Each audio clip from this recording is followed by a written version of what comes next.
Et salut tout le monde, c'est Blue et on se retrouve aujourd'hui pour une nouvelle vidéo et cette semaine ce sera le retour des vidéos Dragon Ball Super, mais pas le retour à proprement parler des reviews. Voilà, c'est pour ça que dans le titre je ne vous mets pas vidéo review parce que c'est pas une review, ça va se focaliser, je vais vraiment me concentrer au vu des dernières informations de ces dernières heures, je vais me concentrer sur le nouvel arc de Dragon Ball Super qui démarrera le 5 février. Je ne referai pas, je vous en avais parlé à la fin de la dernière vidéo sur la Nintendo Switch, je ne referai pas de review avant le 5 février. Pourquoi ? Parce que voilà, je l'ai déjà expliqué et je vais le redire, je ne vois pas l'intérêt de faire des reviews sur des hors-séries. Parce que les hors-séries, ça le dit bien, hein, c'est des hors-sujets, c'est des hors trame principale, ça n'a aucun intérêt, ce sont des épisodes qui suffisent à eux-mêmes, il n'y a rien, il n'y a pas d'informations importantes pour la suite, voilà. Il y en a certains qui sont bons, il y en a certains qui sont moins bons, il y en a certains qui sont un peu loufoques, enfin bref, depuis la fin de l'arc Trunks du futur, on a eu un petit peu de tout, hein, et pour être honnête, j'ai même pas vu les deux derniers, c'est-à-dire le 73 et le 74, je les ai même pas vus. Où on parlait d'un film fait sur le guerrier intergalactique, je crois, hein, c'est ça. Donc je sais pas, dans les commentaires vous pouvez me dire s'ils sont bons ou pas, mais j'ai regardé le 75. J'ai quand même voulu regarder le 75 comme ça, je l'ai regardé cet après-midi, quelques heures avant de vous faire la vidéo. Et voilà, juste avant de démarrer, le point important sur le nouvel arc, juste vous dire un petit mot sur cet épisode 75, hein, je vous en fais pas une review, mais voilà, juste vous dire que c'est un épisode qui m'a bien plu. Voilà, qui m'a bien plu comme hors série, quoi. Au début on a eu un petit truc sympa, bel affrontement très court, hein, et un petit peu très court, entre Son Goku et son fils, hein, Gohan. Ce qui nous laisse présager du bon pour Son Gohan, hein, qui a l'air... il y a du truc, hein. Enfin, il y a du potentiel, j'espère qu'ils feront quelque chose lors du prochain arc, qu'on retrouvera Son Gohan, je vais vous en reparler. Donc ça c'était cool. Et puis ce qui m'a surtout bien plu dans cet épisode-là, c'est la réunion Son Goku Krillin. Voilà, je pense que cet épisode-là a vraiment été fait pour les fans, les anciens fans. D'ailleurs on nous montre des flashbacks de Dragon Ball durant l'épisode où voilà, ça fait plaisir de revoir Krillin et Son Goku ensemble chez Tortue Géniale comme au bon vieux temps, et surtout de voir un Krillin de nouveau un petit peu plus concerné, et c'est pour ça que Krillin sera de la partie pour le prochain arc, parce que voilà, il sent que vis-à-vis de sa femme et de sa fille, il est un peu dépassé, et il fait un peu figure de faiblard, donc il va un petit peu se reprendre en main, et je trouve ça bien. Je trouve ça bien parce que Krillin est un personnage que dont beaucoup se moquent, n'aiment pas trop, mais moi j'aime plutôt bien Krillin, bon, même s'il est faiblard, faut quand même rappeler que c'est le meilleur humain quand même, hein, donc voilà. C'est un épisode qui m'a plu, même si je vous le répète, il n'y a rien à dire, mais rien. Vraiment rien à relever, il n'y a rien à dire, il était juste agréable à regarder. Mais non, j'en arrive au point essentiel de cette vidéo. Je vous avais préparé, en fait, il y a quelques jours, une vidéo sur l'arc qui démarrera le 5 février, mais j'ai dû la refaire. Parce qu'il y a eu des nouvelles informations qui sont sorties juste après la diffusion de l'épisode 75. Et il y a eu un fameux trailer de quelques secondes, hein, juste 5 ou 10 secondes, du nouvel arc qui s'intitulera donc La survie de l'univers et qui démarrera le 5 février, date à laquelle je reprendrai officiellement les reviews, parce que là on va démarrer du bon et du très bon. Donc déjà ce nouvel arc, qu'est-ce que c'est ? Ça m'a un petit peu déçu quand je l'avais appris fin décembre, hein. Je vais rapidement vous dire de quoi il parle parce que vous le savez déjà, hein. Mais c'est l'organisation du tournoi, le fameux grand tournoi inter-univers qui avait été demandé par Zeno. Et moi je pensais que on serait reparti vers une nouvelle aventure, quoi. Je pensais qu'on aurait embrayé sur une nouvelle aventure. Ça n'a pas été le cas. Moi je pensais que ce tournoi-là aurait conclu la série. Alors j'espère que c'est pas un mauvais signe et que ça va pas conclure définitivement la série, qu'on n'assiste pas là au dernier arc de la série. Je pense pas, parce que la série marche quand même bien. Donc j'espère que ce sera pas la fin. Et voilà, après j'espère que avec tous les nouveaux personnages qu'on va avoir durant cet arc-là, il y aura de quoi faire pour nous sortir une belle aventure. Enfin je crois, en tout cas Toriyama va avoir vraiment beaucoup de boulot dans cet arc-là, parce qu'il y aura pas moins de 120 combattants, quoi.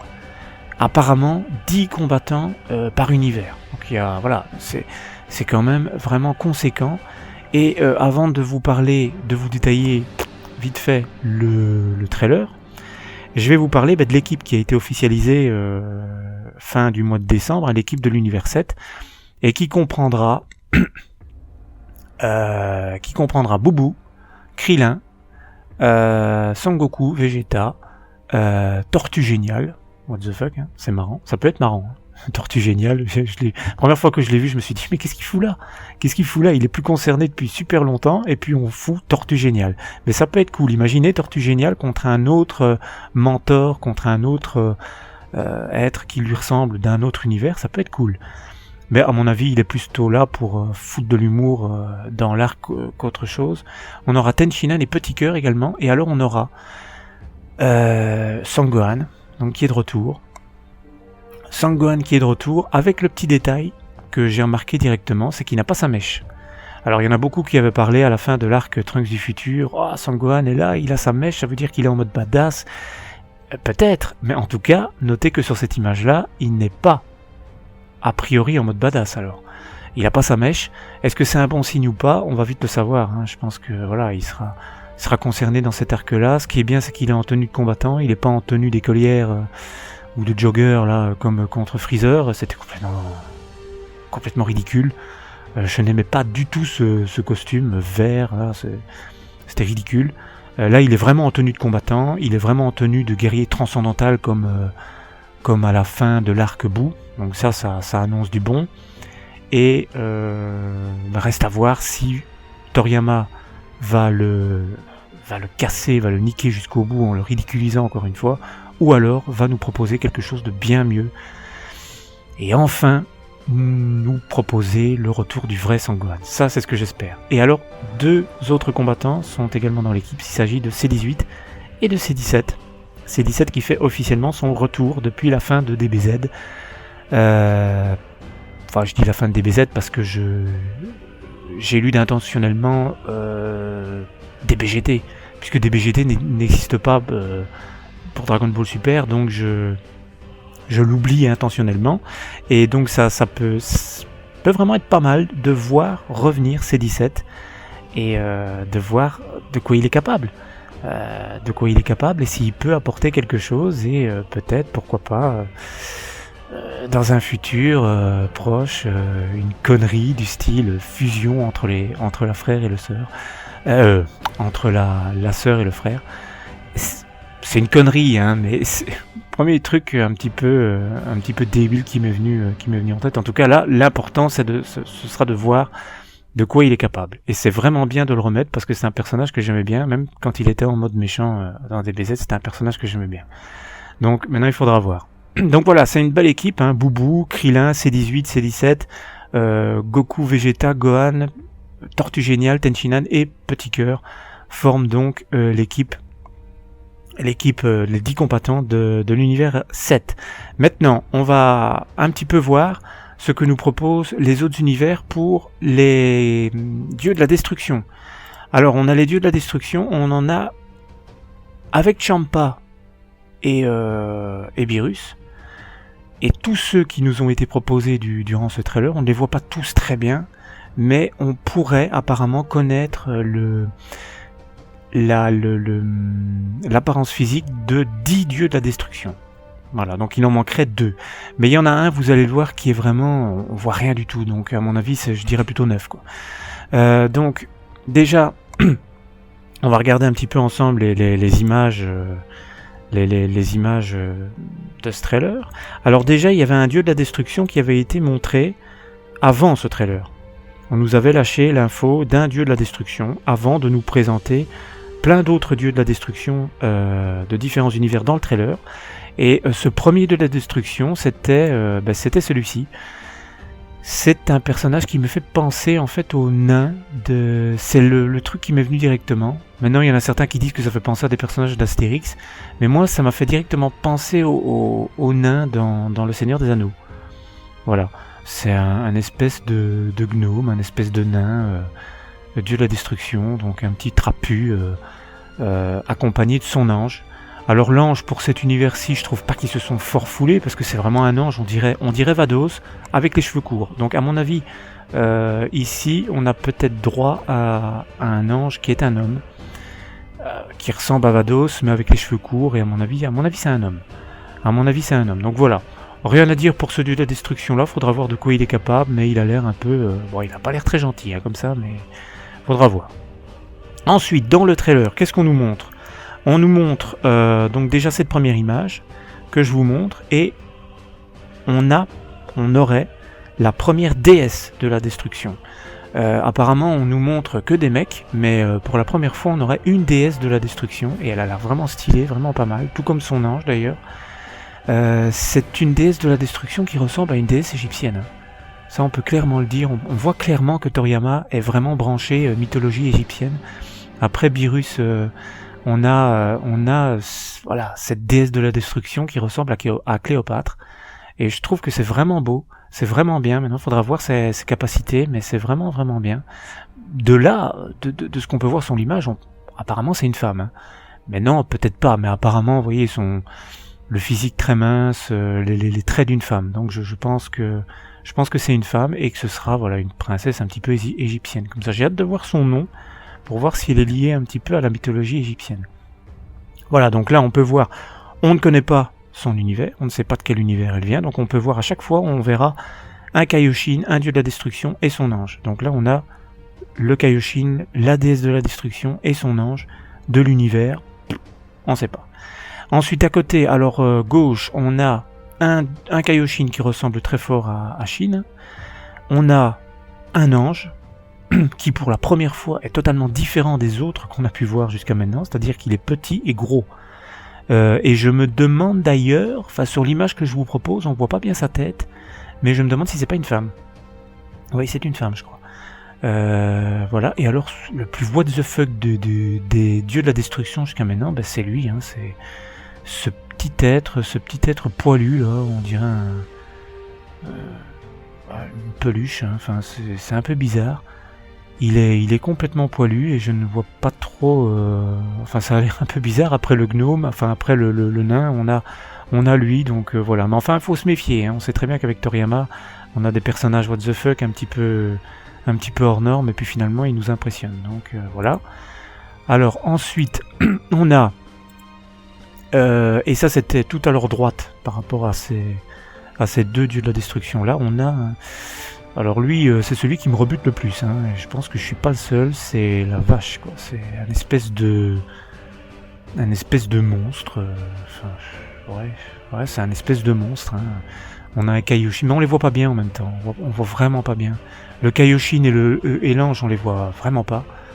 Et alors le dieu de la destruction, on peut pas le louper évidemment, hein. Il est énorme, il est gros. Oh la vache, c'est... Enfin voilà quoi, moi honnêtement comme ça, ça me parle pas. Moi honnêtement ça me parle pas, je me dis bah, qu'est-ce qu'il nous veut Toriyama en fait avec ce dieu de la destruction là, où est-ce qu'il veut en venir? Je sais pas trop, mais voilà quoi.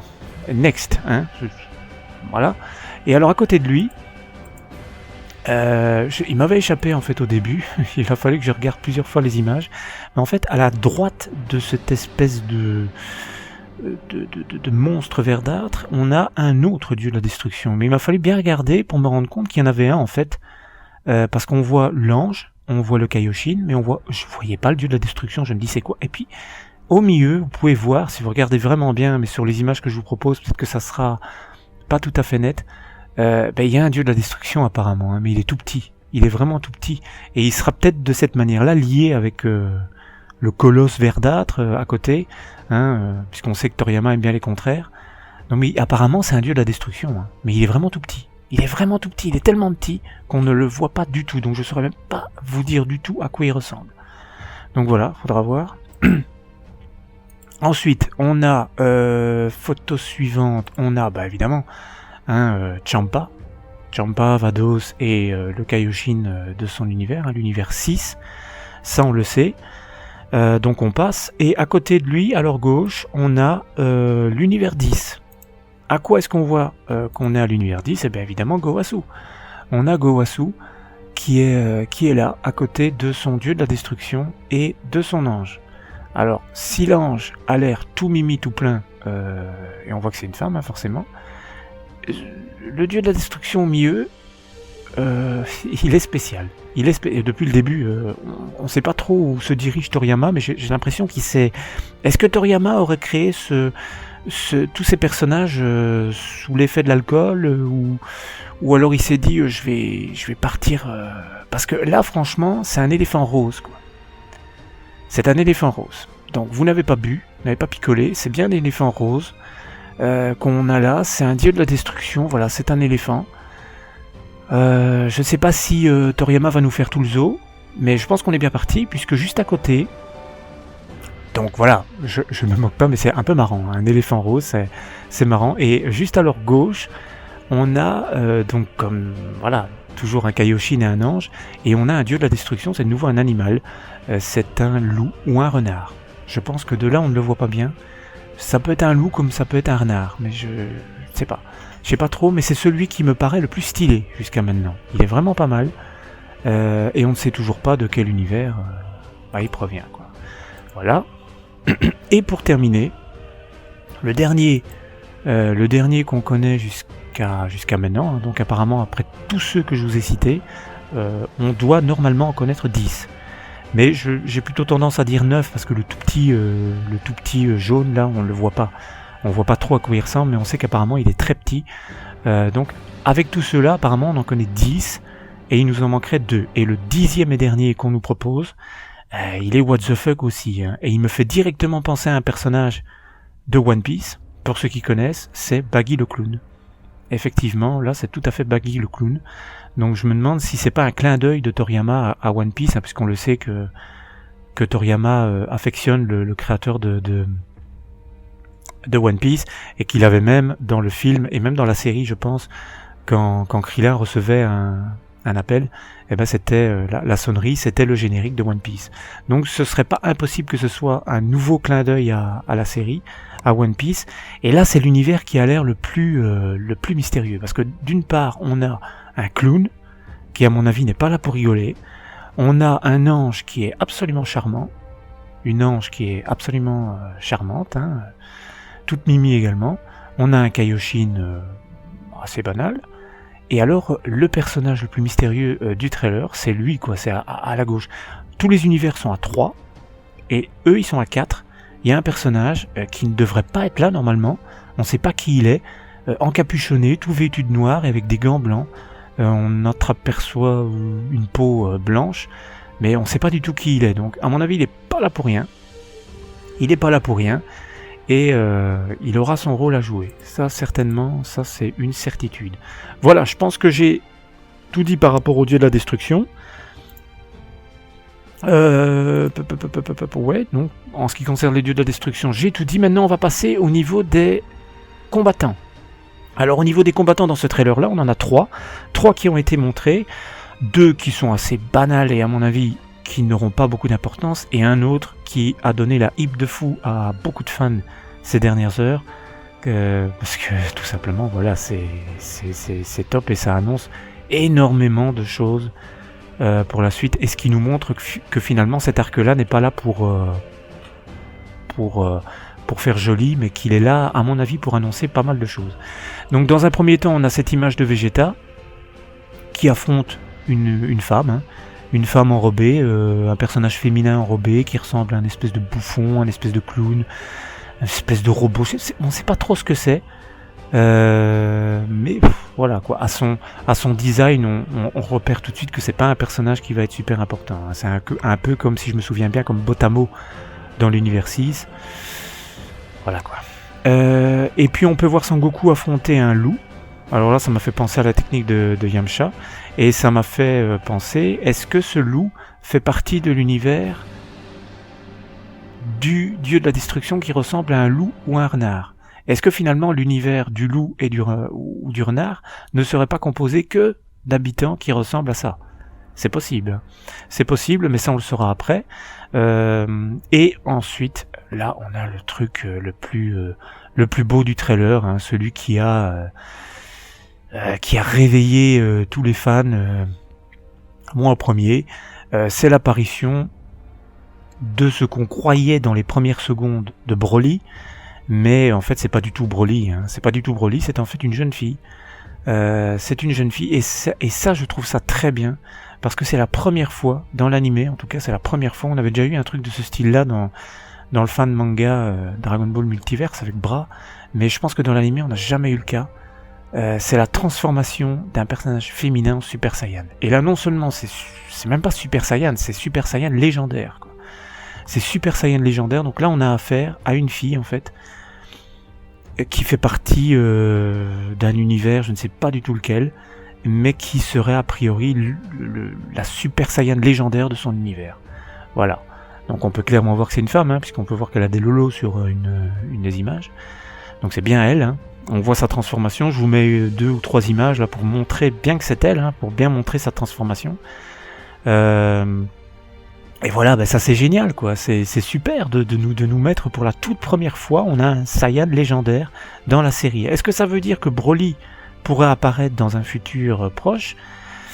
Tout est possible, mais je pense que là, on va surtout se baser sur un Saiyan légendaire qui peut être une menace. Mais quand vous voyez tout ça, et ceux qui connaissent Dragon Ball Multiverse, est-ce que vous pensez pas que Toriyama se serait un petit peu inspiré de Dragon Ball Multiverse? Parce que je sais pas, mais ça ressemble à ça, hein. Dans Dragon Ball Multiverse, il s'agit d'un grand tournoi inter-univers. Bon, là, il y a plus d'univers, beaucoup plus de combattants, mais on a également Broly. On a Broly dans Dragon Ball Multiverse qui est à un moment donné une grosse menace et qui affronte Végétaux. Alors là, c'est pas tout à fait la même chose, mais je me demande si Toriyama ne s'est pas inspiré un petit peu de Dragon Ball Multiverse, ou tout simplement s'il n'a pas voulu faire un clin d'œil au fait que il n'a pas voulu faire un clin d'œil du style pour dire que c'est justement un bon manga, un bon fan manga, et qu'il a fait un clin d'œil. Ça, ce serait possible, mais en tout cas, je me demande si effectivement il n'y a pas un clin d'œil, parce qu'il commence à y avoir beaucoup de similitudes, quoi. Donc voilà. Ça, c'est pour ce qui était des dieux de la destruction et des combattants. Donc vous voyez, c'est pas mal. Franchement, c'est vraiment pas mal. Je conclurai cette vidéo en vous disant 2 choses. Toujours par rapport à cet arc-là. C'est que premièrement, on n'a pas encore d'infos par rapport aux univers jumeaux, en fait, parce qu'on est censé avoir des univers jumeaux. Les univers on voyait bien le lien entre Beerus et Champa, mais les autres on voit pas vraiment. On a pour le moment 10 dieux de la destruction, et à part le fait que le gros le gros dieu de la destruction verdâtre là pourrait peut-être être lié avec le petit bouchique jaune là, ça c'est possible, parce qu'on sait bien que Toriyama aime les contraires, hein. Il va mettre un grand, il va mettre un petit, il va mettre un gros, il va mettre un mince. On l'a vu avec Beerus et Champa. Donc voilà, c'est peut-être ça, mais pour le moment c'est flou, hein, parce qu'ils se ressemblent pas du tout. Et alors deuxième chose, et ça c'est un ressenti personnel, on peut voir dans le trailer aussi à un moment donné Zeno. Et on peut voir qu'il y aura les 2 Zeno, hein, le fameux Zeno qui provenait de l'univers de Trunks, et puis le Zeno qu'on connaît. Il va y avoir les 2 Zeno, mais à un moment donné, il y a une image, et si vous faites image par image, on peut quand même voir qu'il y a les 2 Zeno, et alors au milieu, on a le prêtre. Et si finalement, le chef suprême était le prêtre? Je me suis posé la question quand j'ai vu ce trailer, en fait. C'est peut-être une grosse connerie, hein. C'est peut-être un truc qui va absolument pas arriver, et qui est sans fondement. Et à l'heure actuelle, c'est sans fondement, hein. Je me lance pas dans une théorie, hein, parce que j'ai rien pour appuyer la théorie, donc c'est juste un truc comme ça qui m'est venu avant de faire la vidéo, enfin en voyant le trailer. Et je me suis dit, si finalement on nous trompait pas, et si finalement il n'y avait pas un truc, un lien qui faisait que le prêtre avait voulu cacher son identité et reporter tout sur Zeno, et en fait c'est lui le grand créateur. Pourquoi pas? Et j'avoue que l'idée me plairait beaucoup. L'idée me plairait beaucoup parce que on l'a vu, le prêtre déjà, apparemment c'est le père de tous les anges qu'on peut voir et qui accompagnent les dieux de la destruction. Donc connaissant leur pouvoir et imaginant que c'est leur père, ouais, on peut se dire oh la vache, qu'est-ce qu'il est fort. Et voilà, je pense que ça pourrait vraiment être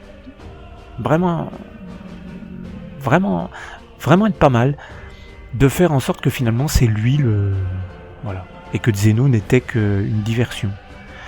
Alors je dis ça, c'est peut-être une grosse connerie qui n'arrivera pas. C'est pas la première idée un peu farfelue que j'ai, dont je vous parle, ou même parfois dont je ne vous ai même pas parlé, et qui ne s'est pas réalisé. Parfois ça se réalise, parfois pas.